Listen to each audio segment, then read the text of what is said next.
কর্তা বাবুর মাথায় যখন গিন্নি থেকে চাপ পড়ে, কাজের ছেলে গেদুর চোখে জোনাক জলে থাক পড়ে।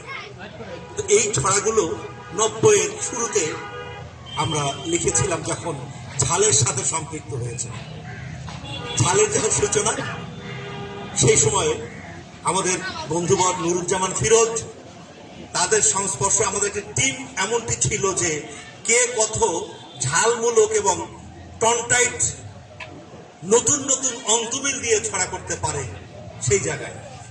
তো আজকে 31 বছর ঝালের 7ম প্রতিষ্ঠা বার্ষিকী ছড়া সম্মেলনের, এবং সেই সাথে আমার বন্ধুবর নুরুজ্জামান ফিরোজের শুভ জন্মদিন।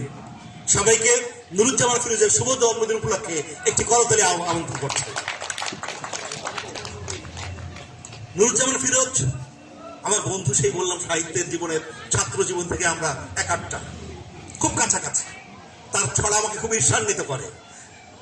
আলতাফ হোসেন রানা ছড়া পড়ে গেলেন, তার ছড়া আমাকে খুব ঈর্ষান্বিত করে। কিছু কিছু মানুষের ছড়া থেকে আমি শিখি, তিল না, আমি শিখবার চেষ্টা করি। আজকে আমি আরেকটু হাততালি কামনা করব আমার পিস স্কুলের এই বিদ্যুৎ না থাকা অবস্থাতে এই আয়োজনটাকে যারা পিসফুল করার জন্য, আমার ছোট ছোট বেহেশতি বাচ্চারা যারা অনবরত কাজ করে যাচ্ছে, সেই পিস স্কুলের বাচ্চাদের জন্য একটু করতালি আমি আকাঙ্ক্ষা। পিস স্কুলের প্রতি আমার একটা বড় অন্যরকম ভালোবাসা। পিস স্কুল বগুড়া শাখা যেটা এখন চলছে, 2টো ব্রাঞ্চ আমাদের চলছে, সেখানে চেয়ারম্যানের দায়িত্ব হয়ে আছি। সুতরাং পিচের বাচ্চারা মানেই আমার হৃদয়ের একটি অন্যরকম অনুভূতি, একটি কলিজার টুকরা ওরা। তো ওদের যে আয়োজন, ওদের যে দৌড়ে দৌড়ে আমাকে খুব মুগ্ধ করেছে। তৃতীয় যে কথাটি আমি বলতে চাই সেটি হচ্ছে, এই ঝাল যখন পত্রিকা শুরু হয়, এই ঝালের সাথে নুরুজ্জামান ফিরোজের সাথে একজন আমাদের বন্ধু ছিল, খুব ছোটবেলা থেকে একসাথে সংস্কৃতি নিয়ে গড়ে উঠেছিলাম বগুড়ায়, সিরাজগঞ্জের মানুষ হোসাইন সৈয়দ। হোসাইন সৈয়দ ছিলেন ঝালের সহকারী সম্পাদক। তিনি অল্প বয়সে আমাদের ছেড়ে চলে গেছেন। আজকে ঝালের এই আয়োজনে 31তম প্রতিষ্ঠা বার্ষিকীতে আমি সৈয়দ সারোয়ারকে স্মরণ করছি। আল্লাহ তাআলা তাকে জান্নাতের সর্বোচ্চ মর্যাদায় আসীন করুন, আল্লাহুম্মা আমিন। সম্মানিত উপস্থিতি, আমি কথা বাড়াবো না, শুধু বলতে চাই ছড়া নিয়ে অনেক কথা হয়েছে, কবিতা নিয়েও কথা হয়েছে। কবিতার দীর্ঘস্থায়ী সূত্রিতা, সেটা নিয়ে আমাদের, সে কথা নিয়ে আমি বলতে চাই না। আমি শুধু বলতে চাই ছড়া এমন একটি বিষয় যেটি ঠাস ঠাস ঠাস ঠাস করে স্বৈরাচারের গালে থাপড়াতে পারে, দুর্নীতিবাজের গালে থাপড়াতে পারে, সমস্ত অন্যায়কে সমূলে উৎপাটন করতে পারে। সেই শক্তি একমাত্র কার? একটু ছড়া বলেন না, সেই শক্তি একমাত্র ছড়া। সুতরাং আপনারা যারা আছেন প্রত্যেককেই বিপ্লবী।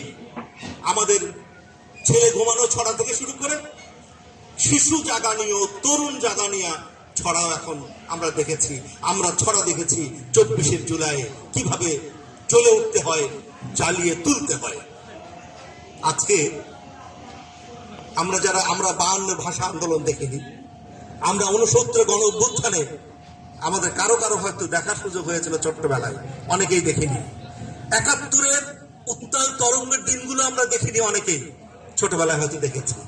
90-এর গণ অভ্যুত্থান আমরা দেখেছি, এবং 90-এর সেই ছড়া, সেই পল্টনের ছড়া, 90-এর সেই ছড়া, দ্রোহের ছড়া, সেগুলো আমাদের বারুদ করে তুলেছিল। এরপরে 24 আমাদেরকে নতুন একটি উদ্দীপনা দিয়েছে। সুতরাং আমি সর্বশেষ কথা যেটি বলতে চাই সেটি হচ্ছে 24-এর যে উদ্দীপনা, যে উন্মাদনা আমাদের দিয়েছে, যে প্রেম দিয়েছে, যে ধরনের অন্যায়ের বিরুদ্ধে দ্রোহের আগুন জ্বালতে শিখিয়েছে, এইটাকে পুঁজি করে আমরা সব ছড়াকার একসাথে লড়ে যাব। সব ছড়াকার সাপ হয়ে যা, স্বৈরাচারের বাপ হয়ে যা। আমরা স্বৈরাচারের বাপ মানে ইতিবাচক বাপ নয়, থাপড়ানো বাপ। তো সেই জায়গায় যেতে হবে।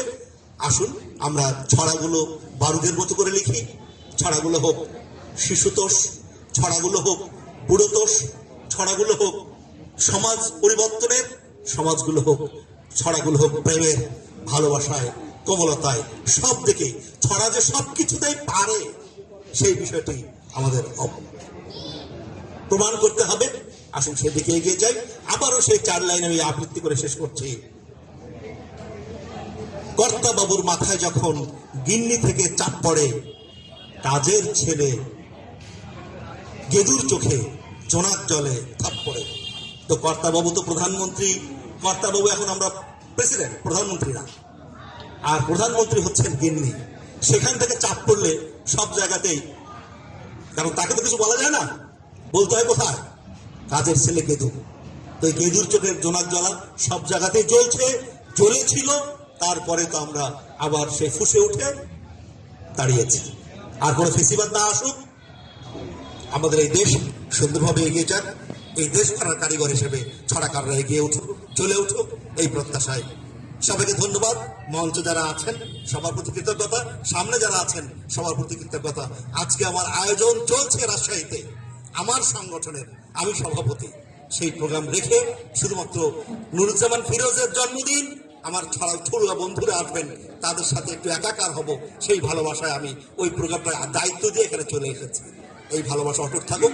একটি ঘোষণা দিচ্ছি, আমরা কবিতা বাংলাদেশের আয়োজনে, আপনারা জানেন যে কবিতা বাংলাদেশের প্রথম সভাপতি, প্রতিষ্ঠা সভাপতি ছিলেন কবি আল মাহমুদ, এটার সেক্রেটারি ছিলেন মতিউর রহমান মল্লিক, দুজনই চলে গেছেন।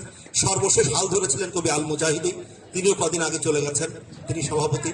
সেক্রেটারির দায়িত্ব আমার কাঁধে আছে।